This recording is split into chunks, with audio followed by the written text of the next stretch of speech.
할렐루야. 네. 여러분 여기 서보시면 아시겠지만 마이크에서 엄청난 판매가 갑니다. 화제에서 구출해 나오고 키보드 백에서도 나오고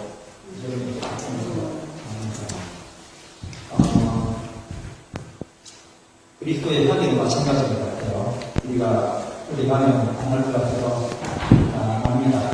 그러니까 좋은 향기가 될 수 있도록 하나님과 가까이 오는 은혜가 되기를 간절히 바랍니다. 오늘 우리 함께 나눈 말씀은 시편 100편 4절 그 중에 감사의 일에 대해서 말씀을 나누도록 하겠습니다. 다 같이 한번 시편 104편 4절 말씀은 좀 전에 우리가 읽었지만 한번 더 읽겠습니다. 감사함으로 그의 문에 들어가며 찬송함으로 그의 궁정에 들어가서 그에게 감사하는 그의 이름을 송축할지어다. 제가 한번 읽으면 여러분 다시 한번 따라하시겠습니다. 감사함으로 그의 문에 들어가며 감사함으로 그의 문에 들어가며 찬송함으로 그의 궁정에 들어가서 찬송함으로 그의 궁정에 들어가서 그에게 감사하며 그의 이름을 성축할지어다. 아멘. 자, 문에 들어갈 때 시는 감사합니다. 감사하면 들어갈 수가 없습니다. 근데 갔더니 찬송의 내용이 감사였어요. 문을 여는 방법도 감사로 궁정에 들어가는 거고, 그리고 거기에 찬송을 드릴 내용도 감사였습니다. 근데 어디에 들어가라고 했어요? 문을 열고 들어갔더니 어디라고요? 궁정. 자, 궁정 구경해 보신 분 계십니까? 우리는 예배 때마다 뭐를 발견해야 됩니다. 궁정을 발견해요. 하나님의 궁정. 정말 황홀한 궁정입니다. 그 예배가 감사가 일어나지 않으면 어떤 궁정이 갈지라도 내면에 차지 않습니다. 그래서 오늘 2020년도 마지막 송년주일에 감사의 예배, 감사와 연관된 아주 근본적인 이유, 그리고 왜 감사의 예배를 드려야 되는지를 오늘 말씀 함께 나누기 원합니다. 무슨 예배의 끝이 어떻게 되는가, 여러분 오늘 이 말씀을 잡으시고 감사의 예배를 드려야 되는구나. 내 순간순간 오늘만 아니라 감사의 예배를 드려야 되는구나. 이렇게 결심하는 시간이 간절히 바랍니다. 내가 이 땅에 나와서 존경받고 유능한 사람이 되어야지. 혹은 내 자신이 그렇지만 또 자녀들에게도 나는 똑똑한 사람이 되어야 돼, 유능한 사람이 되어야 돼, 그래서 공부시키고 좋은 학교, 좋은 직장 얻도록 독려하는 이유가 있지 않습니까? 왜 그렇게 합니까? 내가 이 땅에 나와서 좋은 엄마가 되고 좋은 아빠가 되어야 할 이유가 무엇입니까? 아니 그렇게 과학적이지 그게 무슨 질문이야. 그렇게 하려고 사는 거 아니야? 라고 말하시겠죠. 그 이상의 이유가 뭐가 필요한 겁니다. 근데 분명히 그 이상의 이유가 필요합니다. 뭘까요? 질문을 다시 한번 드리겠습니다. 여러분 오늘 이 예배 자리에 나온 이유가 종교하는 어떤 자녀들은 학자나 의사나 정치가나 사업가나 예술가 어떤 분은 소박한 분은 많은 종교하는 부모가 되시고, 혹은 내가 원하는 뭔가 될 수 있다는 소망으로 그 소망을 이루기 위해서 예배를 드립니까? 아니죠. 오늘 예배에 내가 나온 이유가 내 소망을 이루기 위함이라는 것입니다. 여러분, 내 소망이 예배를 통해서 이루어진다고 생각하기 때문에 예배를 드립니까? 세상을 가치 있고 아름답게 만드는 사람들의 입장에서 보면 참 좋은 이유입니다. 예배를 통해서 내가 세상의 아름다운 일익을 감당하게 되면 얼마나 좋을까, 그렇게 생각할 수 있는 것입니다. 근데 여러분, 이건 완전히 사탄의 속임수입니다. 놀라야 되는데 안 놀라시네요. 어떻게 이게 사탄의 속임수일까? 여러분, 오늘 이 예배 자리에 나온 이유가 예배 이외에 다른 이유가 있다면 그것은 이미 예배가 아닙니다. 예배 이외에, 예배 목적 이외에 또 다른 이유가 있다면 그건 이미 예배가 될 수 없습니다. 무언가 얻기 위해서, 무언가 되기 위해서 예배에 나온다면 그것은 이미 예배가 아닙니다. 만일 이것이 예배를 드리러 나온 이유라면 예수를 믿은 이후로부터 우리가 빼먹지 않고 지속적으로 드려왔던 정기적인 모든 예배에서 우리는 단 한 번도 진짜 예배를 드린 적이 없게 된 것입니다. 사탄의 계략에 말려든 때문입니다. 처음 질문 다시 드리겠습니다.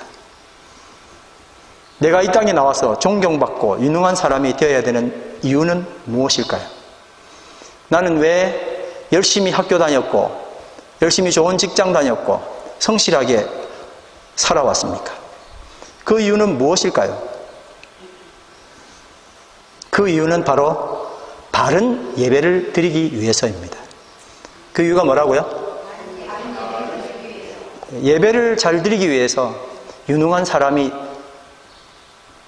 내가 예배를 드려서 유능한 사람이 되는 게 아니라 유능한 사람이 예배를 드리는 거예요. 예배는 내가 무엇이 되기 위해서 이용되는 도구가 아니라 내가 무엇이 되어야 할 이유입니다. 하나님이 사람을 만드신 이유는, 그래서 사람이 뭔가가 되어야 되는 최종적인 이유는 하나님을 찬양하는 것입니다. 하나님을 예배하는 것입니다.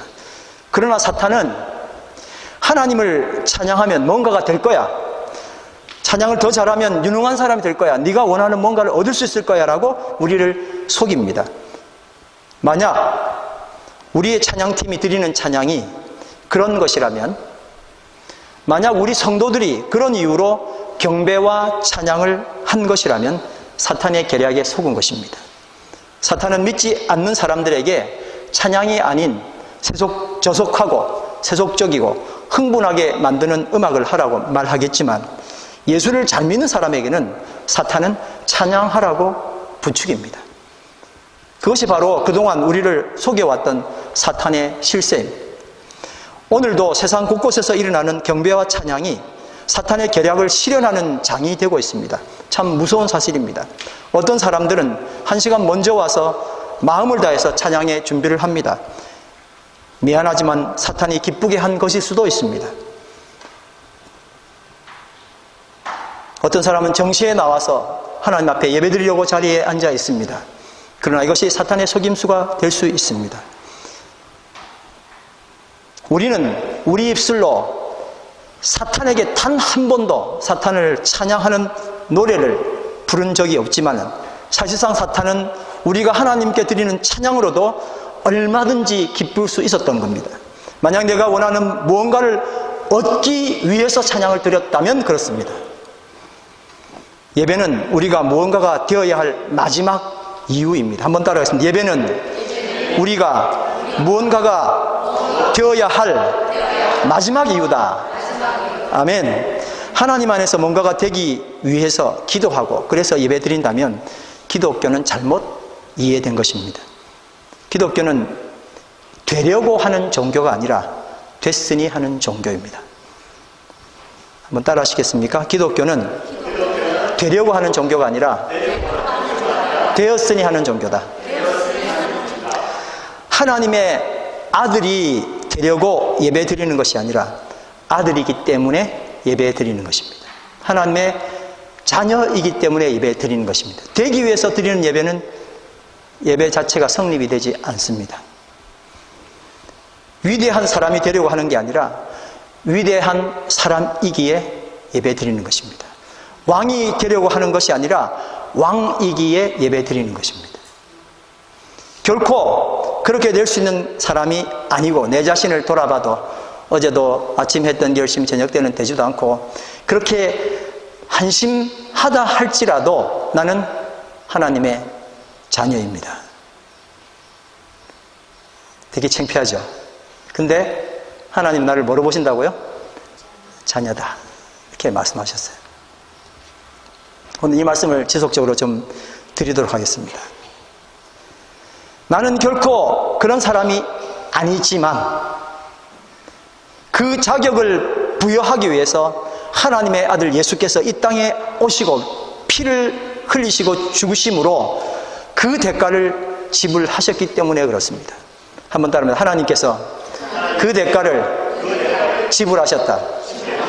아멘. 그래서 기독교는 되려고 하는 것이 아니라 되었으니 한다라고 외칠 수 있게 된 것입니다.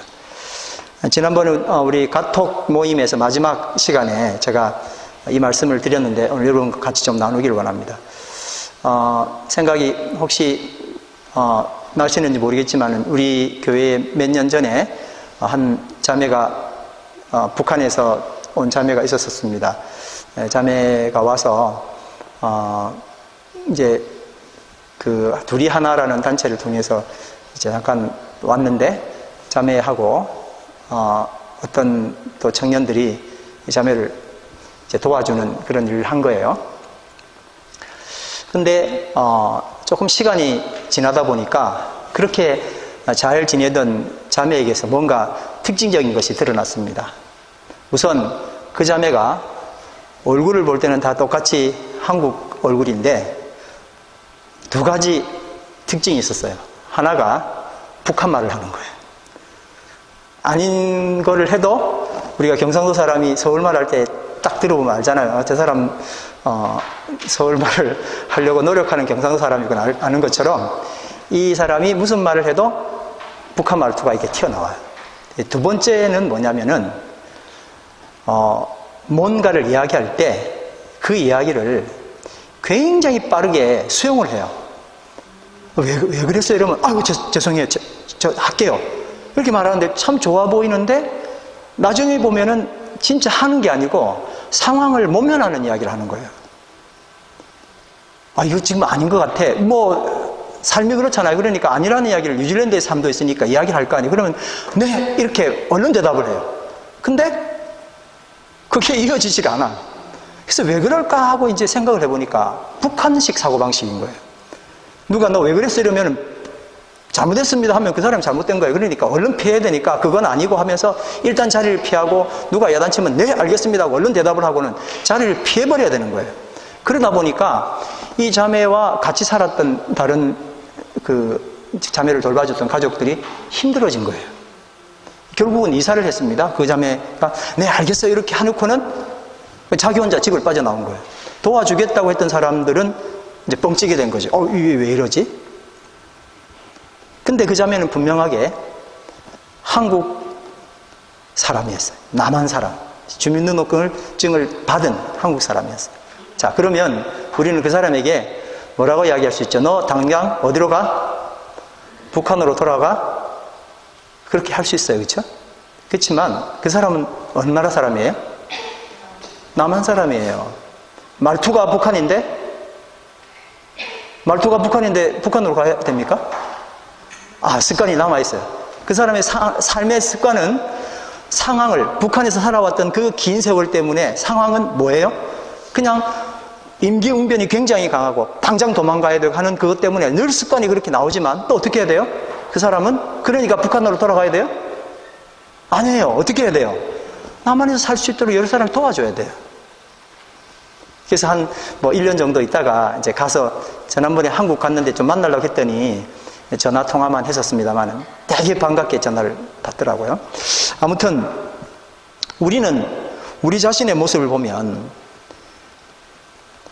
꼭 북한 사람 같아요.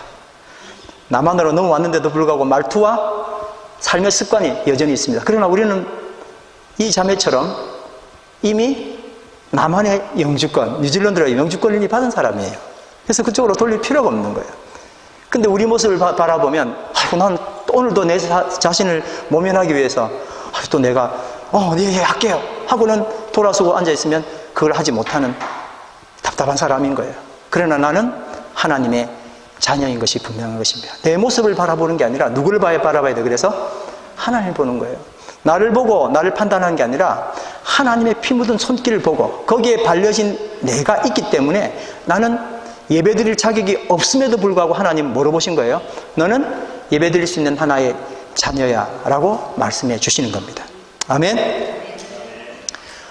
원래는요 우리가 예배드릴 수 있는 자격이 있는 사람이 아닙니다. 죄된 모습 그대로 가지고 나왔지만 우리가 성전을 들어오면서 그리스도의 피 묻은 손길이 우리에게 다 지나가기 때문에 그것 바라보시고 하나님이 너 예배할 수 있는 자야 라고 그렇게 인정해 주신 거예요. 아멘. 그러니 하나님께서 우리의 예배를 받으시는 이유가 우리 되었다고 여겨주시는, 입혀주시는 의 때문에 그렇습니다. 우리의 모습을 보면 전혀 자격이 없지만 됐다고 여겨주시는 하나님의 은혜로 가능하게 된 것입니다. 그러므로 예배는 뭔가가 되려고 드리는 것이 아니라 뭔가가 되었으니 감사하는 마음으로 드리는 거예요. 내 자격을 보면 전혀 아닌데 어떻게 내가 예배 드리는 자가 됐지? 이게 너무너무 감사한 거예요. 그래서 예배는 감사의 예배일 수밖에 없는 것입니다. 시편 100편 4절 말씀 다 같이 또 한번 읽습니다. 시작. 감사함으로 그의 문에 들어가며 찬송함으로 그의 궁정에 들어가서 그에게 감사하며 그의 이름을 송축할지어다. 감사 이외에 어떤 것도 예배 시간에 가지고 나올 게 없습니다. 다른 것 들고 나오면 이거 다 헛거예요. 이거 잘못하면 불탑니다. 오로지 감사만이 예배 드릴 수 있는 그 문을 열고 그리고 그 문을 열고 난 다음에 드릴 수 있는 유일한 재료입니다. 사람의 욕망에 기인한 이기심과 불만, 너무나도 소중한 감사를 사라지게 만듭니다. 그 결과 예배를 드리지 못하게 만듭니다. 이기심과 불만은 하나님께서 이미 우리를 위하여 이루신 그 귀한 선물인 구원의 기쁨을 풀어 헤쳐 야 멋있다 선물 보듯이 하지 못하게 만드는 것입니다. 시편 50편 14절 다 같이 읽습니다. 시작.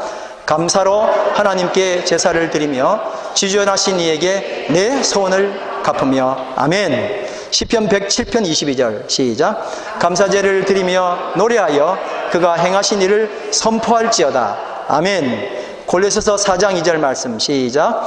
기도를 계속하고 기도에 감사함으로 깨어있으라. 뭐로 깨어있으라고요? 만약에 감사가 싹 사라지잖아요. 그러면 감사 찾아야 돼. 불이 꺼졌어요. 어떻게 해야 돼요? 빨리 불 켜야죠. 촛불이 꺼졌어요. 그럼 어떻게 해야 돼요? 켜야 돼요. 그러니까 깨어있어야 돼요. 어떻게 해야 된다고요? 나에게 감사함이 사라졌거든. 빨리 불을 켜야 돼요. 그 무엇보다도 중요한 건 뭐예요?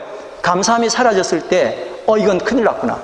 얼른 깨닫고 빨리 감사함의 불길을 켜야 되는 거예요. 하나님 감사합니다. 100번이라도 외쳐야 되는 거예요.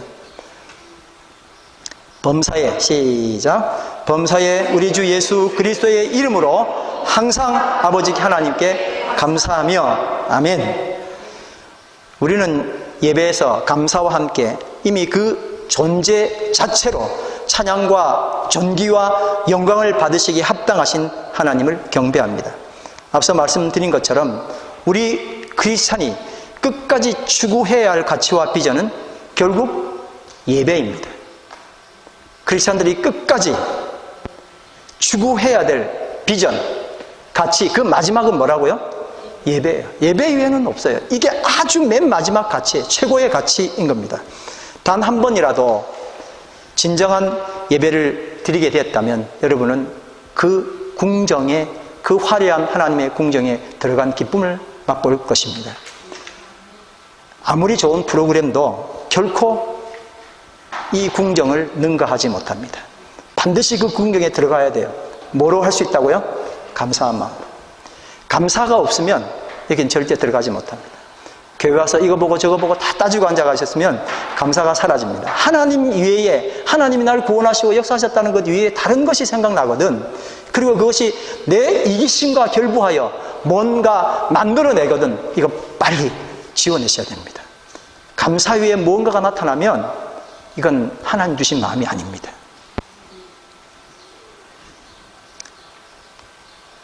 무엇이 되기 위해서 예배하지 않고 무엇이 될 것을 예상하지 않고 예배드려야 됩니다. 단지 감사로 드리는 예배가 회복되어야 합니다. 한번 옆 사람에게 인사를 나눕니다. 안녕하세요. 인사하시고 반갑습니다 하시고 감사로 예배드리는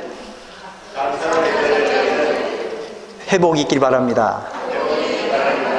자기 자신에게 한번 하십시다. 감사로 예배드리는 회복이 있길 바랍니다. 그동안 나는 감사로 예배 별로 안 드렸어요. 열만 받았어요. 예배 시간에도 열받고 오면서 열받고 이제는 예배 드리러 문을 열 때마다 감사로 예배 드릴 거예요. 이렇게 결심하시길 바랍니다. 아멘. 사람들은 무언가 해야, 잘해야, doing을 해야 원하는 무언가를, being을 얻을 수 있다. 그렇게 생각합니다. 사실은 반대입니다.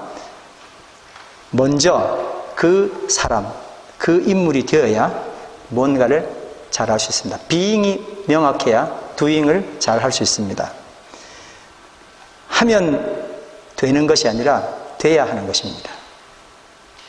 말이 어렵습니까? 한번 곱씹으면 쉽습니다. 한번 해볼까요? 하면 되는 게 아니라 돼야 하는 것이다. 네. 그건 진짜 명언입니다. 행복한 일을 해서 행복한 사람이 되는 게 아니라 행복한 사람이 행복한 일을 할 수 있습니다. 어떤 사람이 웃어라 그러면 행복해질 것이다. 슬퍼도 웃어라 그러면 행복해질 것이다. 그랬는데 그건 너무 슬픈 이야기예요. 슬픈데 그냥 웃는 표정 지으면 행복해질 수 있는데 그게 행복이 100이라면 한 60, 70 정도의 행복을 얻을 수 있는 방법이죠. 그러나 행복해야 진짜 행복한 삶을 사는 거지. 행복을 위해서 노력한 그런 것들은 힘들어지는 거예요. 하늘의 왕 예수께서 이 땅에 오신 이유는 무엇일까요? 그것은 인간의 구원입니다. 예수님께서 이 땅에 오신 이유는 뭐라고요? 예. 자, 나의 구원이다. 시작. 네. 그건 노력으로, 사람의 노력, 열심히 노력하면 될 수 없는 것이었습니다. 죄된 인간을 불쌍히 여기셔서 죄인을 구원하셔서 하나님의 자녀로 삼아 주셨습니다. 자녀로 삼았다. 우리 하도 예배 시간마다 듣는 이야기라 감동이 없을 수 있는데 이건 참 놀라운 이야기입니다. 이걸 정확하게 알게 되면 하루에 몇 번씩이라도 감동하고 그리고 감사를 드리지 않을 수 없게 됩니다. 하나님의 자녀가 된다는 건 무슨 뜻일까요? 내가 전에는 되려고 했던 사람이에요. 하나님의 자녀들 좀 되려고 하고 뭔가 돼야만이 좀 남들에게도 인정받고 하지 않습니까? 그런데 지금은 됐으니 하는 사람으로 변한 거예요. 전에는 무슨 사람이에요? 되려고 했던 사람. 지금은 됐으니 하는 사람. 에이, 택도 없어요. 저는 아직 멀었는데. 그러시면 안 돼요. 하나님 너 됐어 라고 이야기해 주시기 때문에 그런 거예요. 예를 한번 들어보겠습니다. A라는 사람은 스스로 일하고 B라는 사람은 누가 봐야 일을 합니다. 어떤 사람 되면 좋겠습니까? 왜 말 안 해요? 자, A는 미래를 보고 일을 하고 B는 오늘만 보고 일합니다. 어떤 사람 되면 좋겠어요? 예. 답은 다 A입니다. 자, A라는 사람은 힘든 일을 즐겁게 하고 B라는 사람은 즐거운 일도 되게 힘들게 합니다. 나는 어떤 사람입니까? A는 내일을 위해서 오늘의 고통을 잘 참는데 B는 내일을 위해서 오늘의 고통을 피해 다닙니다. A는 알고 행동하고 B는 모르고 행동합니다. 어떤 일이 생겼을 때 A는 방법을 찾아요. B는 핑계를 찾아요. 똑같은 일을 두고 A와 B의 생각이 이처럼 다른 이유는 뭘까요? A는 여러분 A 하실래요? B 하실래요? A면 좋겠죠. 근데 잘 안 되잖아요. 근데 이건 내 문제가 아니에요. 내 문제가 아니고 아주 큰 덩어리가 딱 존재하고 있기 때문에 나는 여기를 벗어날 수가 없어요. A는 자녀예요. A는 뭐라고요? B는 그 집의 종이에요. 종은 아무리 노력해도 일단 무슨 일이 생기면 핑계거리를 찾지. 아들은 뭘 찾아요? 방법을 찾는, 어떻게 해결해야지. 그러니까 내 상태가 뭐냐에 의해서 나는 그 짓을 할 수밖에 없어요. 하나님께서 우리에게 오신 이유가 뭐라고요? 그 종에서 뭐로 만드시기 위해서? 자녀로 왜냐하면 내 생각이 늘 그리 가기 때문에 나를 뭐로 바꾸셔야 돼요? 자녀로 일단 바꾸셔야 돼요. 그래야 참 나 자녀잖아. 이런 방법을 찾는 거예요. 핑계를 안 찾고. 근데 종은 아무리 이야기해줘도 그냥 이 귀에 쓸데없는 소리 하고 있네. 저런 말도 안 되는 힘든 이야기를 자꾸 시키지? 종에게 만약에 방법을 찾으라 그러면 종은 기분 나빠요. 봉급만 주면 되지 뭐 자꾸 이야기를 시키고 있어요. 그게 종의 생각이에요. 그렇잖아요. 근데 어떻게 되는 거예요? 너를 자녀야 라고 만약에 만들면 생각이 달라질 수밖에 없는 거예요. 그래서 하나님께서 뭐 하신 거예요? 나를 구원하시고 어디서부터 어디로? 종에서 자녀로 만드시는 거예요. 내가 지금 자녀예요? 아니에요? 자녀예요. 자녀로 살아야 되는 거예요. 그래서 근데 계속 나는 내 꼴을 보이 종인 것 같아. 그러면 종만 치다가 끝납니다. 그러므로 구원은 우리를 종에서 자녀로 바꾸어 주신 최고의 은총입니다.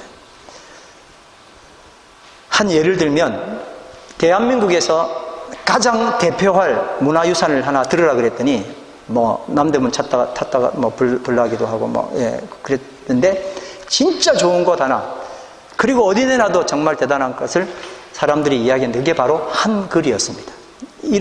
그런 세상이 없고, 그것도 더군다나 왕이 백성을 위해서 만들었다. 이건 정말 이 컨텐츠가 대단한 컨텐츠였어요. 근데 여러분 잘 아시는 것처럼 이 한글은요, 정말 상황을 조금만 잘못 만났으면 한글 자체가 만들어 놓고도 이 세상에 빛을 보지 못할 뻔했습니다. 왜 그랬습니까? 중신들, 기득권 세력들이 왕 아닌 종들, 왕 밑에 있는 종들이 자기 기득권을 유지하기 위해서 자기들이 아는 글자, 예를 들어서 사투리가 있잖아요. 해땅깨, 그러면 깨자를 한문으로 어떻게 써야 돼요? 해땅깨로, 또 그러면 로자를 또 한문으로 써야 돼요. 도대체가 알아볼 수 없기 때문에 그냥 한문으로 끝내는 거예요. 근데 한글은 뭐가 가능해요? 해땅깨롱도 다 되고 해땅깨로도 되고 다 보면 알아요. 그쵸? 내가 내 나라 말을 무슨 의미를 붙여도 사람들이 보고 알아들어야 되는데 이걸 너무 어렵게 공부해야 글자를 알아보니 안 되겠어. 그래서 한 게 뭐예요?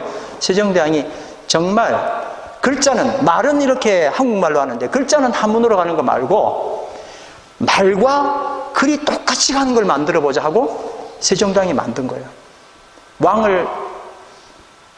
우리가 왕이면 왕의 생각을 합니다. 그런데 종이면 종의 생각을 하는 거예요. 세종대왕이 백성을 사랑하는 마음으로 글을 만들었고, 종들은 이걸 없애기 위해서 무진장 싸웠습니다. 단지 왕만이 백성들의 마음을 헤아리고 중신들의 완강한 반대에도 불구하고 왕은 한글을 아주 기습적으로 반포를 했습니다. 그리고 우리에게, 그리고 전 세계에 많은 사람들이 혜택을 줬습니다. 어떤 민족은 한글을 그대로 갖다 써가지고 한글로 이렇게 써요. 보셨는지 모르겠는데 다큐멘터리 보니까 우리말을 쓰는 사람이 아니고 자기 나라 말을 한글로 쓰는 거예요. 써가지고 사람들 읽으면 자기들이 알아듣는 거예요. 영어보다 훨씬 좋거든요. 그러니까 한글을 그냥 써가지고 쓴단 말이에요. 자기 언어로. 상황은 같지만 신하의 생각과 왕의 생각은 천양지차였습니다. 베드로전서 2장 9절 말씀 다 같이 읽습니다. 시작. 너희는 택하신 족속이요 왕같은 제사장들이요 거룩한 나라요 그의 소유된 백성이니. 자, 이 말씀 보면은 목사님이 좋게 이야기하면 좋다가 돌이켜 생각해보면 되게 떨리는 그런 이야기입니다. 왜 그렇습니까? 너희는 택하신 족속이 돼야 돼. 안 그러면 죽어. 너희는 왕같은 제사장이 돼야 돼 라고 보기 때문에 그렇습니다. 좀 더 노력해야 돼. 이런 사람 돼야 되는데 아직 멀었잖아. 라는 부담이 생긴단 말이에요. 그런데 이건 프레임이 잘못돼서 그런 거예요. 이미 나는 하나님의 자녀였어요. 분명하게 말씀하고 있습니다. 베드로전서 2장 9절 말씀. 너는 선택될 백성입니까? 선택된 백성입니까? 너는 택하신 백성인 거예요. 아멘. 왕같은 제사장이 되라고 합니까? 왕같은 제사장이라고 이야기합니까? 거룩한 나라가 되라 합니까? 거룩한 나라가 되었다고 합니까? 그의 소유된 백성이 되라고 이야기합니까? 그의 소유된 백성이라고 이야기합니까? 아멘. 내가 누구를 양자로 삼았다면 걔가 마음대로 돌아다니는 거, 물론 돌아다니는 걸 보겠죠. 그렇지만 제멋대로 가서 다시 고통스러운 삶으로 돌아가기를 원하는 사람은 아무도 없을 거예요. 어떻든 걔를 데리고 와서 다시 부모의 말을 듣게 만들고 또 돌이켜서 정말 부모에게 당당한 자녀가 될 수 있도록 걔를 어떤 방법으로는 돌려낼 겁니다. 하나님께서 하신 게 바로 그거예요. 네가 내 자녀야 라고 말씀하셨으면 그만큼의 책임을 지신다는 거예요. 그게 하나님께서 하신 일이죠. 우리의 모습, 처지, 행동과 상관없이 단지 예수를 믿는 믿음만으로 우리는 되어야 할 사람이 아니라 된 사람으로 바뀐 것입니다. 이게 복음이에요. 하나님이 사람을 만드신 이유는 하나님을 찬송하게 하려 함이라 하였습니다. 이사야 43장 21절 말씀입니다. 제 블로그 네임이 244321입니다. 광고를 잠깐 드렸습니다. 이사야 43장 21절 네이버닷컴입니다. 이사야 43장 21절 사람의 도리거든 이 백성은 내가 나를 위하여 지었나니 나의 찬송을 부르게 하려 함이라. 그게 사람의 주소예요. 현 주소가 뭐라고요? 나는 하나님께 찬송 부르려고 태어났구나.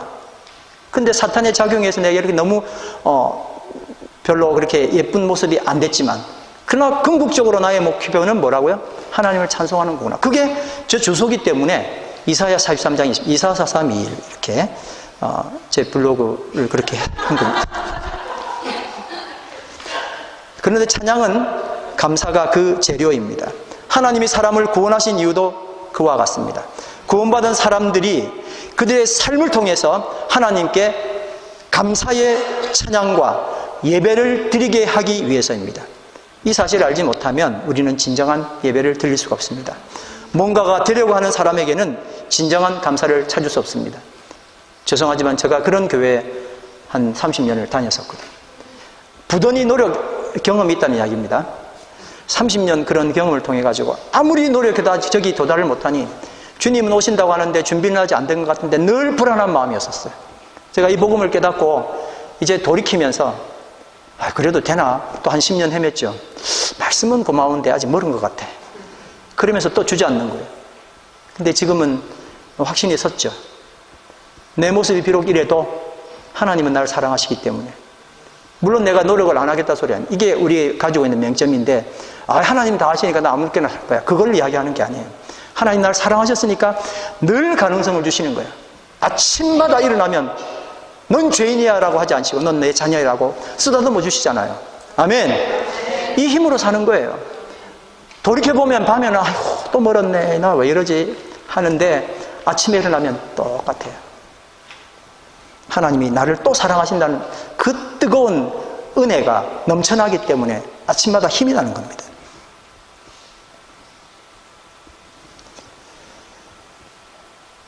일시적이며 조건이 달린 감사는 진정한 감사가 되지 못합니다. 예수님 통해서 엄청난 축복의 사람이 되었기 때문에 우리는 당당히 누리며 살 수 있습니다. 상황은 똑같지만 뭔가 되기 위해서 하는 행동과 되었기 때문에 하는 행동은 천양지차입니다. 이제 되었으니 내 육신을 과거의 내가 아니라 하나님이 주신 새로운 피조물로 여기시길 간절히 바랍니다. 여길 뿐만 아니라 이것은 사실입니다. 간혹 과거의 모습이 나를 당황하게 만들어도 결코 흔들리지 말고 하나님의 비전을 이루는 사람이 되시길 간절히 바랍니다. 내 꼬라지가 이게 뭐지? 아침마다 고민하더라도 나를 사랑해 주신다는 그 사랑 때문에 하나님의 사랑의 양이 나에게 이만큼 차면 상황이 바뀌는 거예요. 그 사랑을 다시 받아들여야 돼요. 나 열심히 살게요. 덜덜 떨면서 사는 게 아니라 넉넉하게 살 수 있는 은혜가 되는 것입니다. 예수를 믿음으로 하나님의 자녀가 되었으니 자녀답게 살게 되기를 간절히 바랍니다. 이렇게 우리는 진정한 감사의 예배를 하나님께 올려드릴 수 있습니다. 다사다난했던 2020년 저물어 갑니다. 코비드-19 여파로 현장 예배라는 단어가 생겨났습니다. 생전 들어보지도 못했던 단어입니다. 그리고 우리는 또 온라인 예배라는 또 생각 못했던 상황에 들어왔습니다. 지난 3월 29일 주일에 드렸던 온라인 예배는 9주간 계속되었고 5월 31일 주일에 소위 현장 예배가 다시 재개되었습니다. 그러다가 8월 16일 주일에 또다시 온라인 예배로 예배가 전환되었고 6주간 계속되었습니다. 9월 27일 현장 예배로 정말 여러분 이렇게 하루하루 이야기할 때마다 가슴이 떨립니다. 이게 더 나쁜 상황으로 변할지 어떻게 될지 모르는 상황이었습니다. 겨우 견뎌왔나 했는데 12월 5일 토요일에 성전 화재로 우리는 다시 어려운 시기를 보내고 있습니다. 그리고 긴 시간 동안 교회는 언제 복구될지 모르는 상황 우리는 함께 지켜보아야 할 것입니다.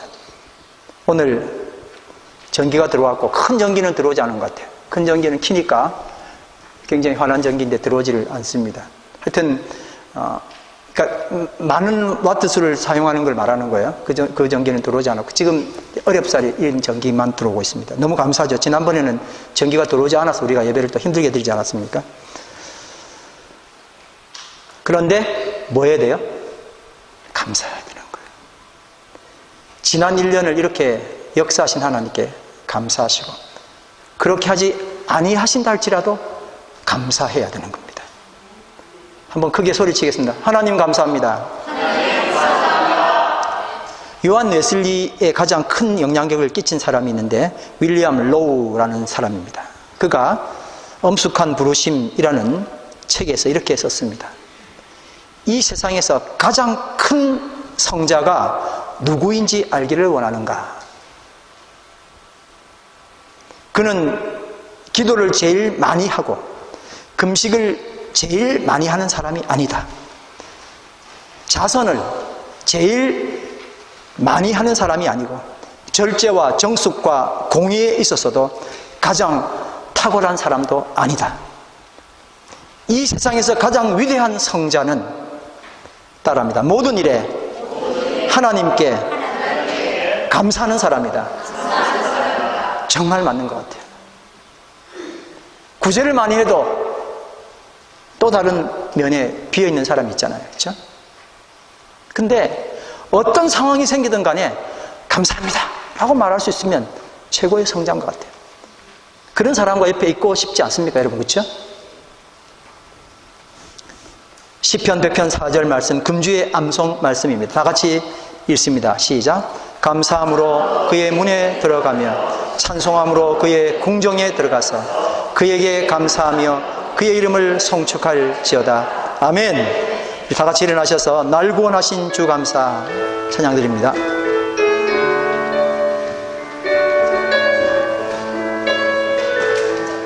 날 구원하신 주 감사, 모든 것 주신 감사, 지난 추억이 내 감사, 주 내 곁에 계시네. 향기로운 봄철의 감사, 외로운 가을날 감사, 사라진 눈물도 감사, 나의 영혼 평안에 응답하신 기도 감사, 거절하신 것 감사, 헤쳐나온 풍랑 감사, 모든 것 채우시네.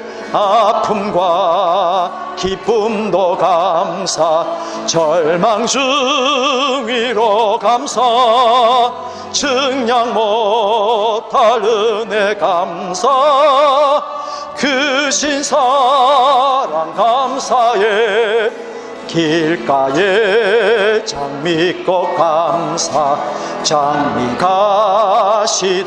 감사, 따스한 가정 희망 주신 것 감사, 기쁨과 슬픔도 감사, 하늘 평안을 감사, 내일의 희망을 감사, 영원토록 길가의 장미꽃, 길가의 장미꽃 감사, 장미가시도 감사, 따스한 가정 희망 주신 것 감사, 기쁨과 슬픔도 감사, 하늘 평안을 감사, 내일의 희망을 감사, 영원토록 감사해. 할렐루야.